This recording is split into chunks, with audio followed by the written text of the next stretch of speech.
Kita sudah simak bersama ya seperti apa yang disampaikan oleh Presiden Joko Widodo begitu untuk RAPBN 2025 yang cukup menarik adalah berkaitan dengan target perpajakan sendiri ini lebih dari 2.000 triliun rupiah ya di kisaran 2.490,9 triliun rupiah untuk RAPBN 2025 dalam penerimaan perpajakan. Seperti apa Anda melihat berkaitan hal ini? Apakah memang cukup ambisius atau memang sebetulnya cukup realistis, Bu Ani? Begini Mbak Eva, saya mau coba jelaskan dulu bagaimana RAPBN 2025 itu disiapkan gitu. Pertama itu pasti kan nanti ini masih rencana APBN 2025 pasti akan dibahas di DPR 1 bulan. Jadi angkanya akan bergerak nanti tergantung keputusan yang antara pemerintah, DPR, juga Bank Indonesia.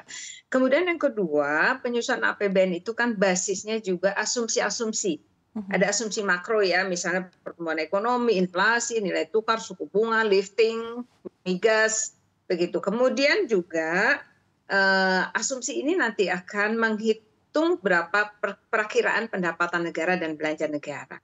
Itu yang kedua ya, jadi satu akan dibahas di DPR, kedua ada asumsi, dan ketiga pemerintah itu biasanya setiap menyusun APBN tahun 2025 misalnya selalu sudah menyiapkan prognosis 3 tahun ke muka yang disebut medium term budget.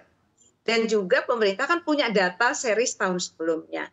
Jadi RAPBN 2025 itu disusun dengan serangkaian tadi yang saya sampaikan, juga melihat asumsi perkembangan global, misalnya geopolitik, trade wars, suku bunga tinggi, dan lain sebagainya.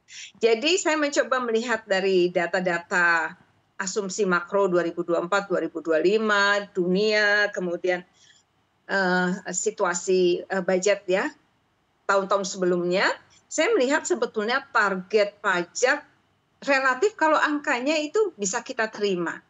Kenapa? Karena tahun lalu saja kan sudah di angka 2.309 triliun. It means mungkin naik sekitar 190 triliun ya, atau 180 triliun ya.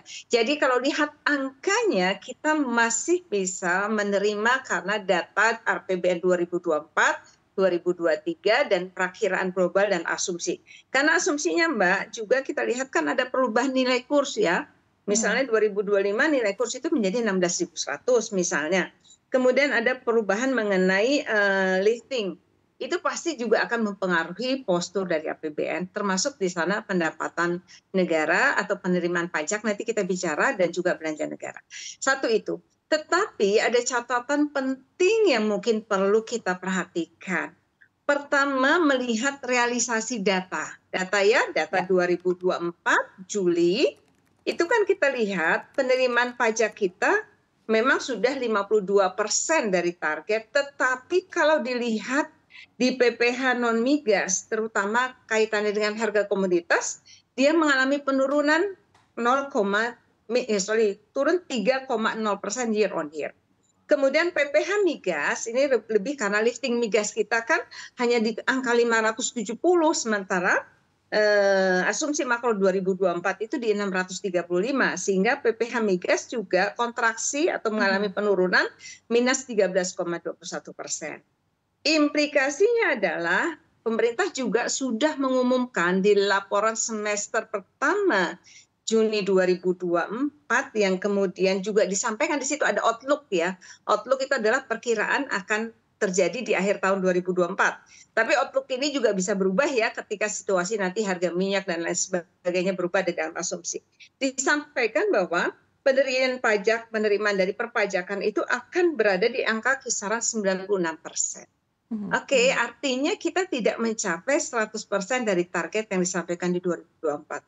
Jadi kalau membaca data-data tersebut, jadi catatan penting kepada pemerintah adalah mungkin perlu nanti dimitigasi apakah angka-angka ini akan bisa dicapai atau ada kemungkinan koreksi di dalam APBN 2025 yang akan dibahas 1 bulan ke depan. Walaupun nanti kalaupun ada koreksi bisa saja namanya APBN perubahan 2025, gitu ya Mbak ya. Jadi catatannya hanya melihat situasi harga komoditas yang masih turun trennya, kemudian lifting kita. Lifting kita tahun ini kan 2025 hanya akan di angka 600.000 barrel per day. Sementara kemarin capaiannya saja di angka 570.000 barrel per day.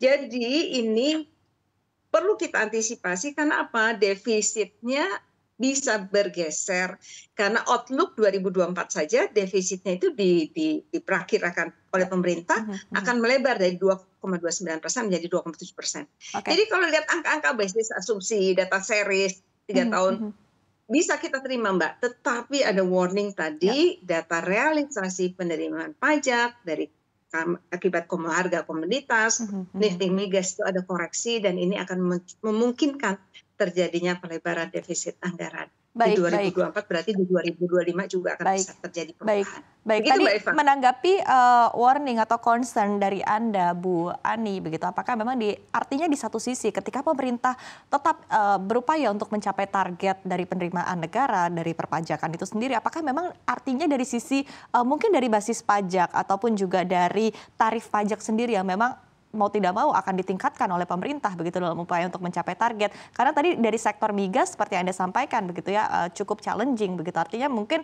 pemerintah perlu berupaya untuk mencari revenue lain begitu dari perpajakan, mungkin dari basis ataupun juga tarif pajak yang baru. Seperti apa Bu Ani possibility-nya? Jadi begini Mbak, tadi kan ada dua ya concern kita di perpajakan itu PPh dari non migas yang karena tadi harga komoditas ya memang turun juga kan. Kedua dari PPh migas karena memang lifting domestik kita yang turun cukup signifikan, kita sudah di bawah 600 kan begitu. Nah pemerintah kan sudah berencana ya akan melaunch ya Mbak di tahun ini paling lambat Desember 2024 mengenai core tax, sistem inti administrasi perpajakan. Jadi harusnya ini bisa digunakan oleh teman-teman di Kementerian Keuangan terutama, kan berarti IT sistemnya sudah terbangun. Bagaimana data analisnya dibangun, disiapkan, kemudian pengawasan dan penegakan hukumnya. Jadi dari sisi itu berarti sebetulnya data pajak harusnya sudah lebih bisa dihitung, diantisipasi lebih baik di mana potensi turun dan di mana potensi dia harus tambah. Kedua, kan pemerintah juga punya rencana ya ini nanti subject to ya apakah akan dilanjutkan atau diputuskan dilaksanakan atau tidak mengenai pajak pertambahan nilai ya Mbak ya. Kan akan naik menjadi dari 11% menjadi 12%. Jadi ini juga ada potensi penerimaan pajak. Dan mungkin pajak yang juga penting adalah dari sisi pariwisata. Karena di banyak negara Mbak, mereka melakukan perubahan dari yang tadinya komoditas, bisnis kepada pariwisata. Jadi kita lihat itu trennya luar biasa, baik di Eropa, di Amerika, di China, di Jepang begitu. Sehingga ini dibangun, kita punya potensi. Jadi mudah-mudahan, kan ini database-nya ada, jadi harusnya kita bisa tangkap sehingga kekhawatiran kita bahwa penerimaan pajak terutama dari PPh komoditas dan PPh dari migas itu bisa disubstitusi dengan penerimaan pajak dari sisi lain. Jadi mungkin ini catatan penting karena kita kan tidak ingin terjadi pelebaran defisit ya, karena implikasinya nanti pasti pendanaan kaitannya dengan utang dan lain sebagainya. Begitu Mbak Eva.